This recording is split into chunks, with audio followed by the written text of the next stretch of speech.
Doctor Harihara Jyothi, varicose vein specialist and podiatrist. Varicose vein வந்து பார்த்தீங்கன்னா நம்ம காலில் சுருண்டு நரம்பு புடைச்சிட்டு இருக்கிறதான ஃபர்ஸ்ட் வேரிகோஸ் வெயின். இது வரதுக்கான காரணம் பார்த்தீங்கன்னா மோஸ்ட்லி ஜெனட்டிக்கல் காமன் காசு. அதுவும் இல்லாமல் வெயிட்டு, ஆல்கஹால், ஸ்மோக்கிங்கு, ரொம்ப நேரம் நின்றுட்டே இருக்கிறது, ரொம்ப நேரம் உட்காந்துட்டே இருக்கிறது, இந்த வேலையில் இருக்கிறவங்க எல்லாத்துக்குமே வரும். அதுக்கப்புறம் இதோட அறிகுறிகள் என்னன்னு பார்த்தீங்கன்னா கால் வலி, எரிச்சல், அரிப்பு, கால் வீக்கம், இதெல்லாம் தான் வந்து வேரிகோஸோட முக்கியமான அறிகுறி. ஆனால் நம்ம மக்கள் நிறைய பேர் நரம்பு வெளியே தெரிஞ்சால் மட்டும்தான் வேரிகோஸ் வெயின் நினைச்சிட்டு இருக்காங்க.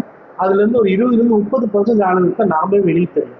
மற்றவங்க எல்லாருக்கும் இந்த வலி, எரிச்சல், அரிப்பு அந்த மாதிரி இருக்கிறது உங்களுக்கு எல்லாத்துக்குமே தெரியும். அதுக்கப்புறம் அது வந்து நம்ம டயக்னோஸ் எப்படி பண்றோம்னு பார்த்தீங்கன்னா டாப்லர் ஸ்கேனிங் மூலமா நம்ம பண்ணிட்டு இருக்கோம். நம்ம கிட்ட பார்த்தீங்கன்னா நம்ம ஸ்கிரீனிங் டாப்லர் ஸ்கேன் நம்ம ஃப்ரீயாவே பண்ணிட்டு அதை பேஸ் பண்ணி நம்ம வந்து ட்ரீட்மெண்ட் டிசைட் பண்ணி அப்பவே ஆன் ஸ்பாட் சேம் டேவே நம்ம வந்து பேஷண்ட்ஸ்க்கு டிஸ்கஸ் பண்ணி என்ன ட்ரீட்மெண்ட் அவங்க ப்ரிஃபர் பண்றாங்களோ அது நம்ம அட்வைஸ் பண்ணி கொடுத்துருவோம். நாங்க வந்து முதல்ல ஸ்டார்ட் பண்ணும் போதெல்லாம் நிறைய மிடில் ஏஜ்ல இருக்கவங்க தாங்க நிறைய பார்த்துட்டு இருந்தோம். 50 வயசு 60 வயசு தான் பார்த்துட்டு இருந்தோம். இந்த வருஷம் நாங்க அவிஷாலேயே வந்து பாத்தீங்கன்னா 15 வயசுல இருந்து 19 வயசு வரைக்கும் இருக்கிறவங்களுக்கு 6 பேருக்கு நாங்களே ட்ரீட்மெண்ட் பண்ணியிருக்கோம். அதுக்கப்புறம் வந்து பாத்தீங்கன்னா இப்போ இந்த வீக் ஃபுல்லா நாங்க பண்ண சர்ஜரி எல்லாமே 35 வயசுக்குள்ள இருக்கிறவங்களுக்கு தான் பண்ணிட்டு இருக்கோம். காரணம் என்னன்னு பாத்தீங்கன்னா ஐடில இருக்கிறவங்களுக்கு நிறைய பேருக்கு வர்றதுக்கான வாய்ப்புகள் இருக்கு. பிசிக்கல் இன்னெபிலிட்டி, அவங்க எக்ஸசைஸ் ரொம்ப கம்மியா இருக்கு இல்லையா, நிறைய நேரம் உட்காந்துட்டே வேலை பார்க்கறது, ஓவர் வெயிட், ஸ்மோக்கிங், ஸ்ட்ரெஸ், இது எல்லாமே இது ஒரு முக்கியமான ரீசன். அதுக்கப்புறம் வந்து பாத்தீங்கன்னா லேடிஸ்க்குன்னா பிரெக்னன்சி வந்து ரொம்ப ரொம்ப முக்கியமான ரீசனா மாறிட்டு இருக்குங்க. நார்மலாவே வந்து அவங்க வந்து பாத்தீங்கன்னா பிரெக்னன்சி லேடிஸ்க்கு வந்து டாக்டர் வந்து 2 இயர்ஸ்க்கு வந்து சர்ஜரி வந்து அட்வைஸ் பண்றது கிடையாது. ஆஃப்டர் 2-3 இயர்ஸ் வந்து குழந்தைங்களுக்கு 5 வயசு 6 வயசு ஆகிட்டும் அவங்களுக்கு வந்து சரியாகல அப்படிங்கிற பட்சத்துல நம்ம வந்து ட்ரீட்மெண்ட் பண்ணி தான் ஆகணுங்க. பின்விளைவுகள் பார்த்தீங்கன்னா நம்ம கால் வந்து கருப்பாக மாறதுக்கு வாய்ப்பு இருக்கு. கால் வந்து புண் அடிக்கடி வந்துட்டு போறதுக்கு வாய்ப்பு இருக்கு. அதுக்கப்புறம் ஆறாத புண்கள் இருக்கிறதுக்கு வாய்ப்பு இருக்கு. அதுக்கப்புறம் ரொம்ப நாள் இது விட்டுட்டோம்னா இது வந்து டிவிடியா மாறுறதுக்கு கூட வாய்ப்பு இருக்கு. டிவிடியா மாறும்போது என்ன ஆகும்னா நம்ம நுரையீரல் பாதிக்கலாம், நம்ம ஹார்ட் பாதிக்கலாம், நம்ம பிரெயின்ல ஸ்ட்ரோக் வர்றதுக்கு, இதுக்கு எல்லாத்துக்குமே வாய்ப்பு இருக்கு.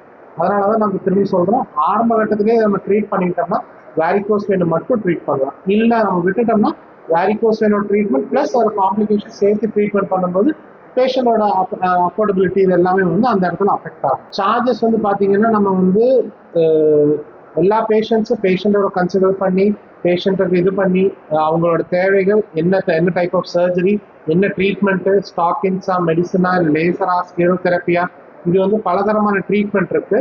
பட் ஆனால் பேஷண்டோட டிஸ்கஸ் பண்ணி நம்ம கவுன்சிலிங் பண்ணி அவங்க பேஷண்ட் எல்லாம் ஹாப்பியாகி அதுக்கப்புறம் தான் நம்ம வந்து இதே சொல்றது. ஒரு பேஷண்ட்டுக்கு நம்ம வந்து இது மாதிரி பண்ணிட்டு இருக்கோம்.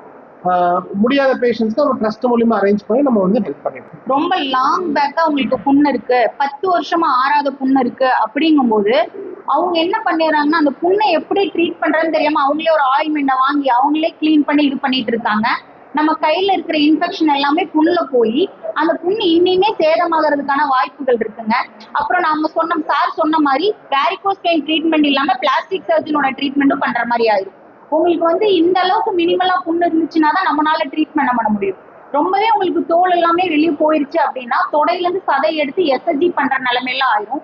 நிறைய பேருக்கு லிம்படிமா, நிணநீர் தேக்கம், யானைக்கால் நோய் மாதிரியான பிரச்சனைகளும் வந்து வேரிகோஸ் வெயின்னால வரலாம். நீங்க முதல்ல வந்து நம்ம அதை வந்துட்டீங்க அப்படின்னா ஒரே ப்ராப்ளத்தோட முடிஞ்சிருங்க. நீங்க கேட்டீங்க புண்ணு வர்றதுனால அவங்களுக்கு வந்து கிட்னி, லிவர் எல்லாமே இன்ஃபெக்ஷன் ஆகிறதுக்கான வாய்ப்புகள் இருக்குங்க. ட்ரீட்மெண்ட்டை பொறுத்த வரைக்கும், காஸ்ட்டை பொறுத்த வரைக்கும் கீழே இருக்கவங்கல இருந்து எல்லாத்துக்குமே ட்ரீட்மெண்ட் பண்றோம்ங்கிற ஒரு நோக்கத்தால தான் இருக்கும். நீங்க வந்து எங்க கிட்ட வந்தீங்க, உங்களோட சிச்சுவேஷன் எங்க கிட்ட சொன்னீங்க அப்படின்னா எங்கனால என்ன சப்போர்ட் பண்ண முடியுமோ அவங்களுக்கு நாங்க ட்ரீட்மெண்ட் பண்ணிட்டு தாங்க இருக்கோம். எல்லா இன்சூரன்ஸுமே நாங்க அவைலபிள் வச்சிருப்போங்க.